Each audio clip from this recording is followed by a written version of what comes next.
কল্পনা করুন ২০২৬ সালের ১১ই জুন আপনি দাঁড়িয়ে আছেন মেক্সিকো সিটির ঐতিহাসিক এস্তাদিও আজতেকা স্টেডিয়ামের ঠিক মাঝখানে। বইছে এক চিলতে মৃদু বাতাস, কিন্তু মাথার ওপর সূর্যটা যেন এক জ্বলন্ত সোনার হাতুড়ি। আর আপনার কানে আছড়ে পড়ছে এক লাজাক মানুষের কণ্ঠে গাওয়া সেই কালজয়ী সুর, সিয়েলিতো লিন্দো।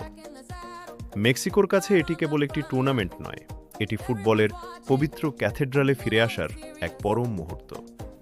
আজ মেক্সিকো ইতিহাসের পাতায় নাম লেখাতে যাচ্ছে প্রথম দেশ হিসেবে যারা তৃতীয়বারের মতো বিশ্বকাপ আয়োজন করছে।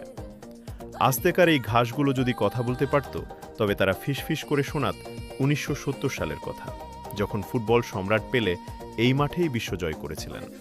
তারা চিৎকার করে বলতো ১৯৮৬-র সেই মহাকাব্যের কথা, যখন দিয়েগো মারাদোনা বিশ্বকে নাচিয়ে উপহার দিয়েছিলেন সেই বিখ্যাত গোল অব দ্য সেঞ্চুরি। মেক্সিকানদের কাছে ফুটবল কোনো শখ নয়, এটি একটি পারিবারিক উত্তরাধিকার, যা প্রজন্ম থেকে প্রজন্মে বয়ে চলে সবুজ জার্সি আর লুচা লিব্রে মাস্কের হাত ধরে। কিন্তু ইতিহাস দিয়ে তো আর ম্যাচ জেতা যায় না। মেক্সিকোকে বহু বছর ধরে তাড়া করে বেড়াচ্ছে এক রহস্যময় অভিশাপ, কিন্তো পার্তিদো, বা সেই কাঙ্ক্ষিত পঞ্চম ম্যাচ। এই কোয়ার্টার ফাইনালের গেরো খুলতে এবার বদ্ধপরিকর তারা। অভিজ্ঞ ম্যানেজার হাভিয়ের আগিরে তৈরি করেছেন এক হান্টিং মেশিন। তাদের কৌশলের কেন্দ্রে আছেন অধিনায়ক অ্যাডসন আলভারেজ এবং ক্ষুরধার স্ট্রাইকার সান্তিয়াগো হিমেনেজ। আর গোলপোস্টের নিচে সেই কোঁকড়া চুলের জাদুকর গুইলার্মো মেমো ওচোয়া। ৪০ বছর বয়সে তিনি গড়তে চলেছেন টানা ৬টি বিশ্বকাপ খেলার অবিশ্বাস্য এক কীর্তি।